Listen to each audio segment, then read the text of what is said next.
বললো যে সবাই আমার সাথে এরকম করছে, ভাইয়া আসছে দরজা খুলে দিচ্ছে।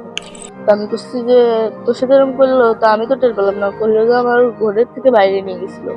এবার আসিয়ার বোন হামিদার এক নতুন বক্তব্য নিয়ে তৈরি হয়েছে সোশ্যাল মিডিয়ায় জল্পনা কল্পনা। প্রশ্ন উঠেছে আসিয়ার নির্যাতন নিয়ে আলোচনা এবং কি আইনি প্রক্রিয়া কাজ নিয়ে যখন অনেক দূর এগিয়ে ঠিক তখনই স্বামী সদীপের ফাঁসি চায় না আসিয়ার বোন হামিদা, যেখানে এরই মধ্যে হামিদার উপর নির্যাতন চালানোর সব দোষ স্বীকার করে নিয়েছেন আসিয়ার বড় বোনের লম্পট শ্বশুর হিটু শেখ, যেখানে 90 দিনের মধ্যে তাদের ফাঁসির সম্ভাবনা রয়েছে।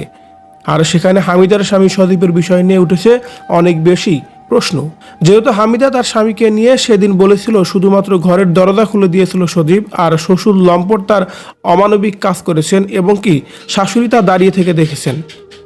এদিকে আসিয়ার এমন বক্তব্যের জের ধরে বলা হচ্ছে আসিয়ার আসামির প্রধান মূল কোথায় হচ্ছে হিটু শেখ।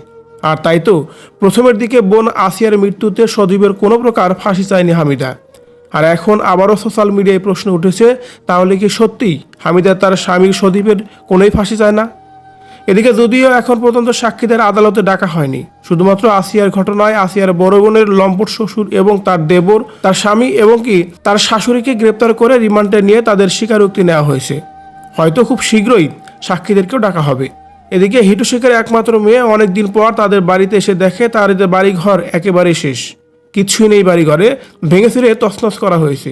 আর তাই তো তিনি সাংবাদিকদের কাছে প্রশ্ন শুরু করে দিয়ে বলেন, অন্যায় করলে আমার বাড়িতে যে কোনো মানুষ একজন করেছে, সবাই তো আর অন্যায় করেনি, তাহলে কেন একজনকে রেখে বাকি 3 জনকে ছেড়ে দেওয়া হচ্ছে না।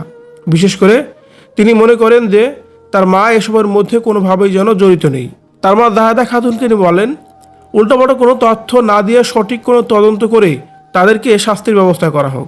যেন উল্টাপাল্টা কোনো তদন্ত দিয়ে তারে শাস্তি না দেয়, পুরো পরিবার শেষ না করে। আর ভিউয়ার্স, হিটু শেখের মেয়ের কথাগুলোকে আপনি কতটা যুক্তিসঙ্গত মনে করছেন?